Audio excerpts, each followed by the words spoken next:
മലയാള സാഹിത്യത്തിൻ്റെ ഏതൊരു കണക്കെടുപ്പിലും ഏത് കാലത്തെ കണക്കെടുപ്പിലും ഉൾപ്പെടാൻ ഉറപ്പുള്ള സാധ്യതയുള്ള ഒരു പുസ്തകമാണ് ബെന്യാമിൻ്റെ ആടുജീവിതം.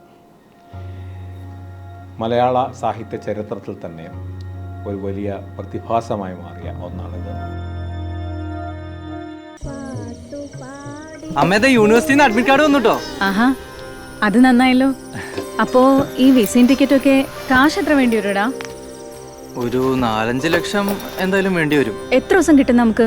20-25 ദിവസം. അമ്മ ഞാനെന്താ മറുപടി അയക്കണ്ടേ? നീ ഓക്കെ പറഞ്ഞോ?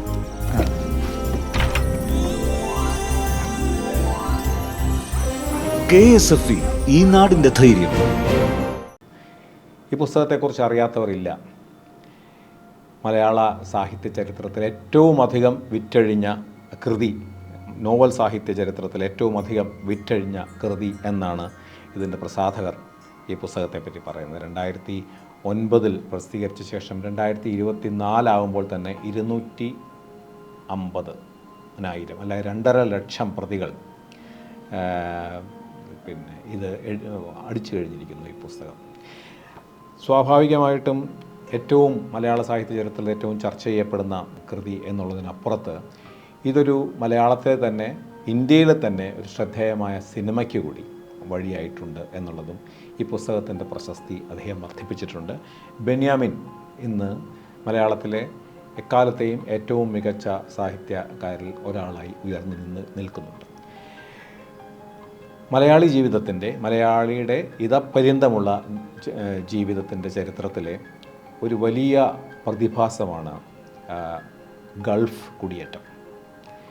മലയാളിയുടെ ജീവിതത്തെ മാത്രമല്ല, അവൻ്റെ സംസ്കാരത്തെ, അവൻ്റെ വീക്ഷണത്തെ, മൂല്യബോധങ്ങളെ, അവൻ്റെ ശരിതെറ്റുകളെ, നന്മതിന്മകളെ ഒക്കെ ഒരുപക്ഷെ ഇത്രയും അധികം സ്വാധീനിച്ച മറ്റൊരു പ്രതിഭാസം അടുത്ത കാലത്തോ അല്ലെങ്കിൽ ഈ കഴിഞ്ഞ ഒരു 100 വർഷത്തിനിടയിലോ മറ്റോ ഉണ്ടോ എന്നുള്ളത് സംശയമാണ്. അത്രയ്ക്കാണ് മലയാളി ജീവിതത്തെയും മലയാളി ലോകത്തെയും രൂപപ്പെടുത്തുന്നതിൽ ഈ ഗൾഫ് കുടിയേറ്റം നടത്തിയ പങ്ക്.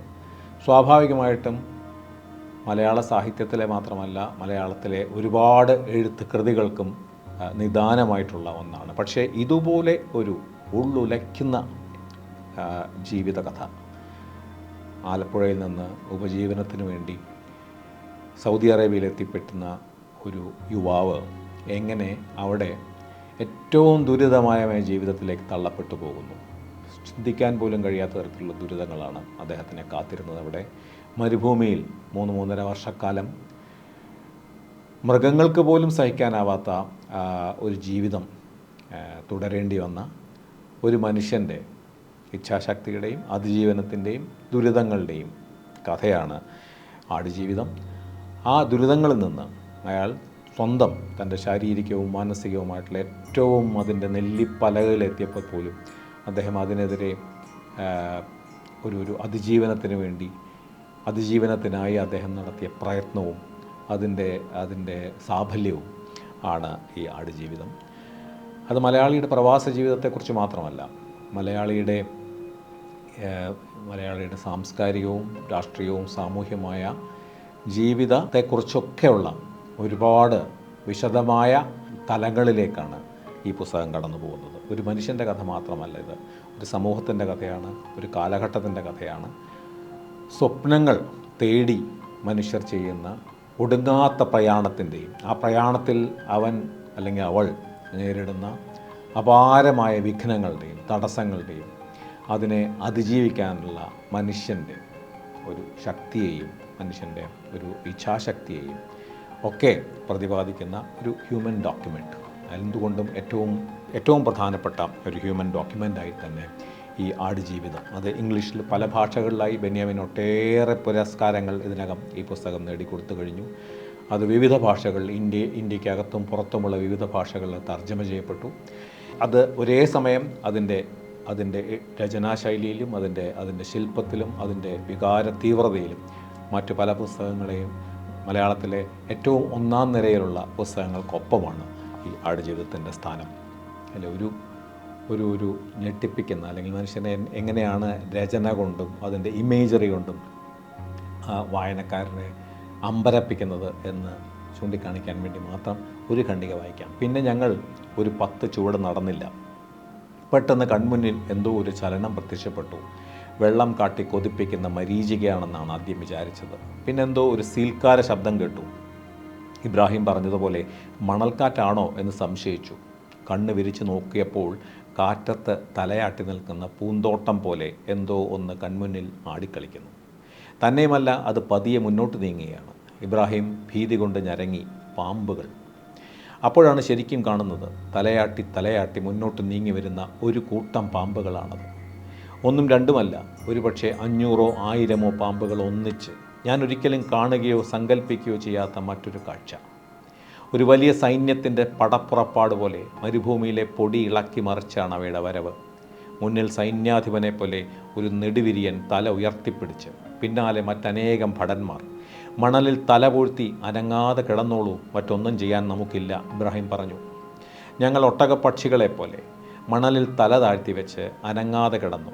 അല്പം കഴിഞ്ഞപ്പോൾ സീൽക്കാരൻ പതിയെ ഞങ്ങളെ സമീപിച്ചു. പേടികൊണ്ട് എൻ്റെ ശരീരം ശരിക്കും വിറയ്ക്കുന്നുണ്ടായിരുന്നു. ആ 1000-ൽ ഏതെങ്കിലും ഒന്നിൻ്റെ പല്ല് എൻ്റെ ദേഹത്ത് എവിടെയെങ്കിലും ഒന്ന് പൂളിയാൽ പിന്നെ 10 നിമിഷങ്ങൾ മതി എല്ലാം അവസാനിക്കാൻ. മനസ്സിൽ അത്യുച്ചത്തിൽ അള്ളാഹുവിനെ വിളിച്ചു കിടന്നു. അവൻ ഞങ്ങളുടെ മുകളിലൂടെ ഇഴഞ്ഞിഴഞ്ഞ് മുന്നോട്ട് പോയി. അമ്മേടെ യൂണിവേഴ്സിറ്റിയിൽ നിന്ന് അഡ്മിറ്റ് കാർഡ് വന്നുട്ടോ. ആഹാ, അത് നന്നായല്ലോ. അപ്പോ ഈ വിസയും ടിക്കറ്റൊക്കെ കാശ് എത്ര വേണ്ടി വരുടാ? ഒരു 4-5 ലക്ഷം എന്തായാലും വേണ്ടി വരും. എത്ര ദിവസം കിട്ടും നമുക്ക്? 20-25 ദിവസം. അമ്മ, ഞാനെന്താ മറുപടി അയക്കണ്ടേ? നീ ഓക്കെ പറഞ്ഞോ?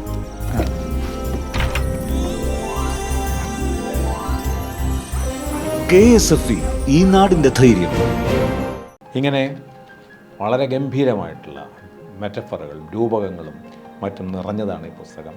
അതേസമയത്ത് ആഗോളതലത്തിൽ മനുഷ്യനെ ചൂഷണം ചെയ്യുന്നതിൻ്റെയും പ്രദേശങ്ങളെ ചൂഷണം ചെയ്യുന്നതിൻ്റെയും ലോകത്തിൻ്റെ ഈ ഗ്ലോബൽ സൗത്ത് എന്ന് പറഞ്ഞ അദ്ദേഹത്തിൻ്റെ ഈ ബുദ്ധിമുട്ടുകളിലും ദുരിതങ്ങളിലും അദ്ദേഹത്തിന് പങ്കാളിയാവാനും അദ്ദേഹത്തെ സഹായിക്കാനുമൊക്കെ ആഫ്രിക്കയിൽ നിന്നും മറ്റും ഉള്ള സമാനമായിട്ടുള്ള ബുദ്ധിമുട്ടുകളിലൂടെ ഉപജീവനത്തിന് വേണ്ടി ദുരിത മരുഭൂമിയിൽ വന്ന് ജീവിക്കേണ്ടി വന്ന മനുഷ്യരുടെ കൂട്ടായ്മ, ഒരു ചെറിയ ഐക്യം പോലുമുണ്ട്.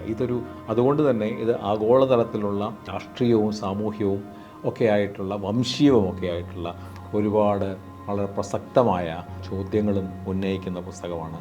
മലയാളി എന്നും ഏറ്റവും ഹൃദയത്തോട് അടുത്ത് പിടിക്കാൻ എല്ലാ അർഹതയുമുള്ള പുസ്തകമാണ് ബെന്യാമിൻ്റെ ആടുജീവിതം.